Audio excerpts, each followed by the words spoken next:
আজকাল আমরা রিজিক তালাশ করতে গিয়ে, অর্থ কামাই করতে গিয়ে, টাকা ইনকাম করতে গিয়ে যিনি টাকার মালিক, যিনি পুরো পৃথিবীর মালিক, তাকেই আমরা ভুলে গেছি। রিজিক অন্বেষণ করছি হারামভাবে, সুদ খেয়ে, ঘুষ খেয়ে, ডাকাতি করে, চুরি করে।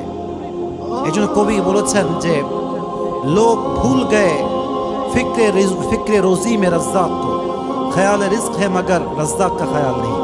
মানুষ রিজিক তালাশ করতে গিয়ে রাজ্জাককে ভুলে গেছেন।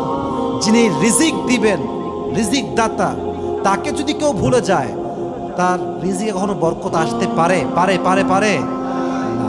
যে রাজ্জাক, তাকে স্মরণ রাখতে হবে।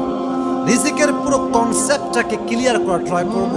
যার জীবনে আদর্শবান স্ত্রী আছে, উত্তম স্ত্রী আছে, চরিত্রবান স্ত্রী আছে, নেককার স্ত্রী আছে, খোদার কসম, ওয়াল্লাহি, আল্লাহর কসম করে বলতে পারে, তার জীবনে সে কোনো কিছু না পেল, এটা যে সে পেয়েছে, এতেই তার সবচেয়ে বেশি শুকরিয়া করা দরকার। ঠিক কিনা বলেন যুবক ভাইরা?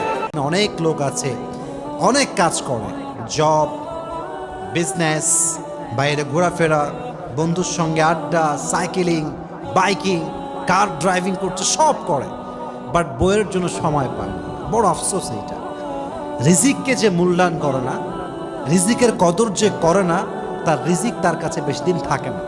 এই জন্য আমরা মাঝে মাঝে বলি না যে দাঁত থাকতে দাঁতের কদর কর, ভেঙে পড়ে গেলে কিন্তু কদর করে আর কোনো লাভ হবে না। এবং আমার কাছে মনে হয় যে আপনার তো গ্রেটফুল হওয়া উচিত, আপনার তো শুকরিয়া করা উচিত যে আপনার বউ আপনার কাছে সময় চেয়েছে, জাস্ট সময় চেয়েছে। She is asking just for time and nothing else. আপনার তো খুশি হওয়া দরকার যে আমার বউ আমার কাছে ঢাকার গুলশানে ফ্ল্যাট চায় নাই, BMW চায় নাই, মার্সিডিজ চায় নাই, iPhone 15 Pro Max চায় নাই, আমার বউ আমার কাছে সময় চায়। আর আমি যদি পুরুষ আমার পক্ষে সে সময়টা না দিতে পারি, কিয়ামতের দিন আমি জবাব দিব কি আল্লাহর কাছে? এই জন্য প্রিয় ভাইয়েরা, রিজিকের মূল্যায়ন করতে হবে। রিজিকের মূল্যায়ন যে করে না, তার রিজিক বেশি দিন টিকসই হয় না। ঠিক কিনা বলেন যুবক ভাইয়েরা?